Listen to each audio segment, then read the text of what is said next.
Everyone look at question number. Partner of a firm Alia, Bhanu and Chand, 3 partner है, ठीक है। और year ended 31 March 2017। Rupees 80,000 in the ratio of 3:2। ये 80,000 क्या है? प्रॉफिट दिया हुआ है। क्या दिया है? यहां से पढ़ लीजिए, profit for the year ended 31 March without providing for the following year. बिना, देखो क्या कह रहा है इस लाइन का मतलब, ये जो 3 एडजस्टमेंट दिए हैं, बिना इस एडजस्टमेंट को किए हम 80,000 का प्रॉफिट पार्टनर्स को डिस्ट्रीब्यूट कर चुके हैं। यानी जो प्रॉफिट हमने पार्टनर्स को बांटा है वो एक्चुअली में गलत प्रॉफिट है, वो बांटना नहीं चाहिए था। बिना एडजस्टमेंट के बांटा है तो प्रॉफिट क्या है? गलत है, ठीक। अब देखिए गलती क्या क्या हुई है, कौन कौन सी एडजस्टमेंट हम रिकॉर्ड करना भूल गए। पहला है आलिया एंड चंद की सैलरी, दूसरा भानु का कमीशन, और तीसरी बात इसमें कही है, so Bhanu and Chand had guarantee minimum power of 35,000 to Aliya. Aliya को any deficiency to be borne equally by Bhanu and Chand. Bhanu और चांद दोनों मिलके उस डेफिशिएंसी को पे करेंगे। अब आइए जरा इसके सॉल्यूशंस पे। सबसे पहला काम हमें क्या करना है, हमें फाइंड आउट करना है डिविजिबल प्रॉफिट। क्या करना है? Divisible profit. उसके लिए हमें P&L एप्रोप्रिएशन बनाने की जरूरत नहीं है, बस हम इतना लिख दें, सैलरी किसको किसको मिल रही है? भानु और चांद को, ठीक है, इसी को तो मिल रही है। देख लेते हैं, आलिया और चांद को सैलरी मिल रही है। आलिया और चांद को कितनी कितनी सैलरी मिल रही है? आलिया और चांद को 1500 रुपए ईच पर मंथ। 1500 रुपए पर मंथ है सैलरी, ठीक है। तो 1500 इंटू 12 कितना हो गया? 18,000। तो इसका भी वही आएगा, 1500 इंटू 12 18,000 सैलरी आ गई। अब देखिए हमें करना क्या है, कमीशन। कमीशन किसको मिल रहा है?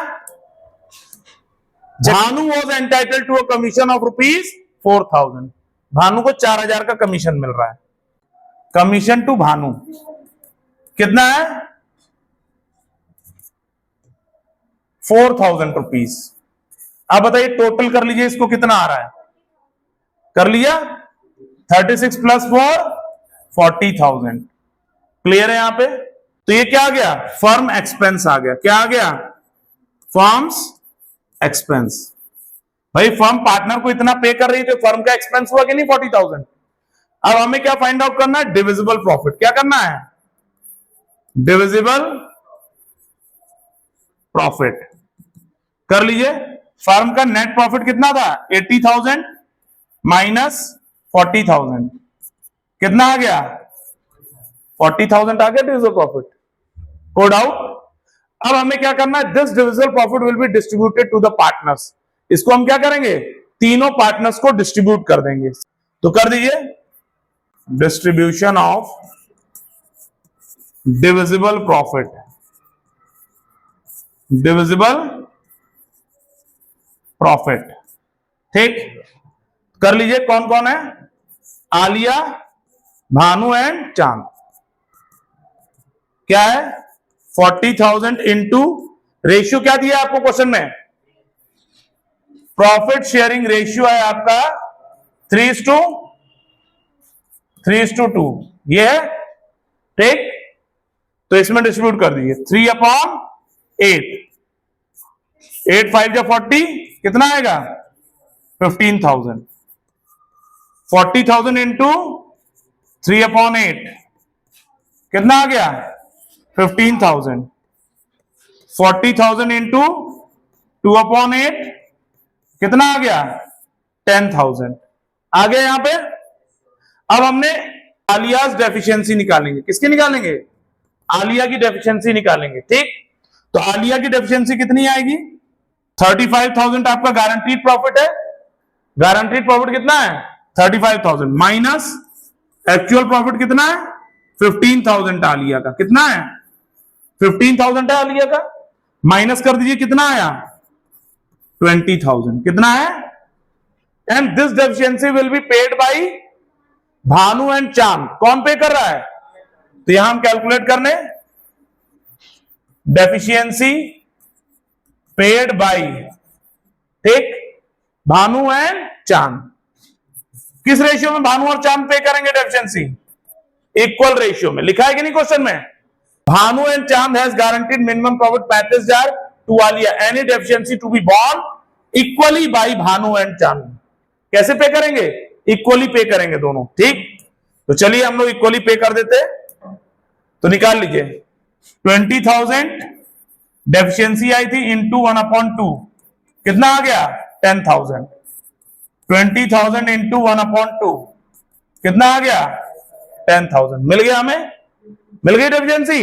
चलिए अब निकाल लीजिए, यहां पे आलिया को क्या होगा? 10,000 मिलेगा, तो आलिया का प्रॉफिट कितना आया? 35,000, ओ सॉरी 20,000। डेफिशिएंसी 20,000 आई थी, कितनी आई थी? 20,000, तो 20,000 ऐड करेंगे। भानु कितना पे करेगा डेफिशिएंसी? 10,000। कितना पे करेगा? तो भानु के प्रॉफिट में से हम 10,000 माइनस कर देंगे, कितना आ गया? 5,000। चांद इज ऑल्सो पेइंग 10,000, चांद भी अपने प्रॉफिट से 10,000 पे करेगा, तो उसके में से 10,000 माइनस कर दीजिए, कितना आ गया? नील। इसके हम कुछ बचेगा ही नहीं, कुछ बचेगा? कुछ नहीं बचेगा। तो यहां तक हमने सॉल्व कर लिया। अब इसके बाद हम क्या बनाएंगे? Analysis table. क्या बनाएंगे? क्योंकि अभी तो हमें एडजस्टमेंट एंट्री भी तो करनी है। यहां पे गारंटी के साथ साथ मिस्टेक भी है। गारंटी तो है ही है, but there is error also, mistake भी है, ओमिशन भी है। तो इसलिए अब हमें क्या बनाना है? Analysis table. यानी यहां पास्ट एडजस्टमेंट विद गारंटी, दोनों चीजें इन्वॉल्व हैं। यहां केवल गारंटी नहीं है या केवल पास्ट एडजस्टमेंट नहीं है, दोनों चीजें इन्वॉल्व है। समझ में आ रहा है?